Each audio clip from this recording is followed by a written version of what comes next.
Access really started in 1996, and it was the Austin Collaborative of Cultural and Educational Sites and Schools, which is Access. The curriculum department of the Austin Independent School District decided to meet with the museum educators within Austin to begin thinking about collaborating with the museum curriculum and also the school curriculum so that we could bring the resources together so that more students would have opportunities for learning.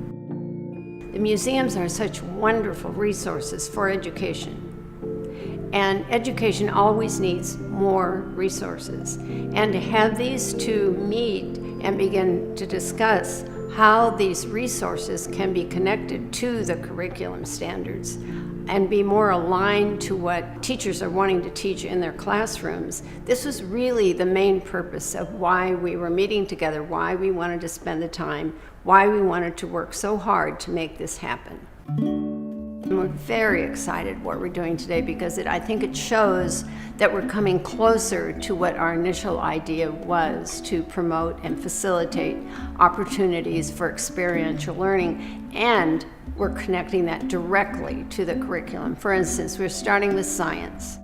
We are doing solar lessons in the school. Here is a solar panel. We got a grant from the Department of Energy 2 years ago maybe to build a number of kits or sets of kits to be able to distribute to schools.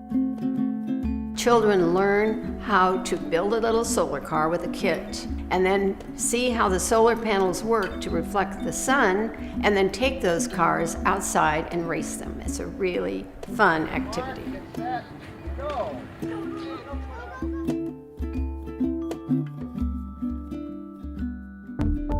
We have gotten some traveling exhibits through Humanities Texas, and currently we have one called Citizens at Last, which is about women's suffrage. I personally have to be able to look at something to really understand it, and I think that exhibit really helps me. It gives me a lot of information, and I'm sure other people a lot of information that they didn't know before, and that I think is really valuable. I believe what's very important in this exhibit that's traveling is that children are able to visualize better American history. That idea that they can connect to the people in the picture, I think gives them more resources in their mind to be able to make the observation that women's suffrage was an important thing and people actually worked for the vote that women now have.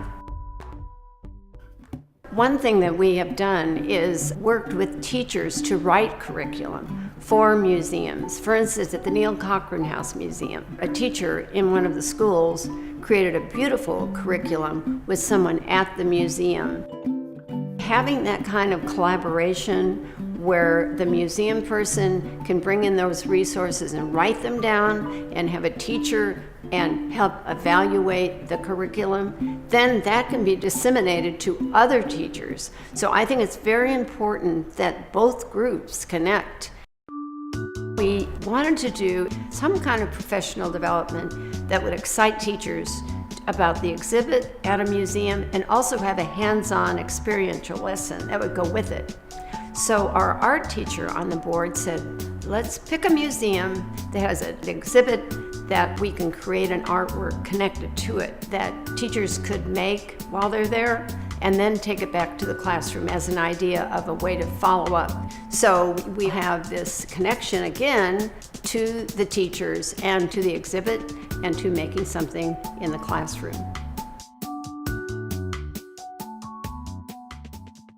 Children go to a museum and it makes the learning much more real to a child. There's a lot of things that are sort of special about this woman, Elizabeth Day. And they begin to identify with it personally. It's fun just going to museums and learning some new stuff every time you go, because even if you keep doing the exhibit again and again, you didn't see something last time that now you see again, so you always learn something new. I started going to a museum when I was 6. I will never forget that experience, and I think those kinds of experiences when you're young really stick with you. I learn from exhibits because I can actually see where the information is. It's not just somebody like telling them to me, like, oh, this is what happened. But then once I see it, then I'm like, oh, so I can gain more information from other details. That's one thing museums do, is it creates a wonder for you. It enables you to start thinking, wow, what is that? Why do they have that here? Whether it be an art museum, a science museum, a history museum, there's always something to learn. Bringing the two together, the museum educators and the teachers, to provide this kind of collaboration is extremely important.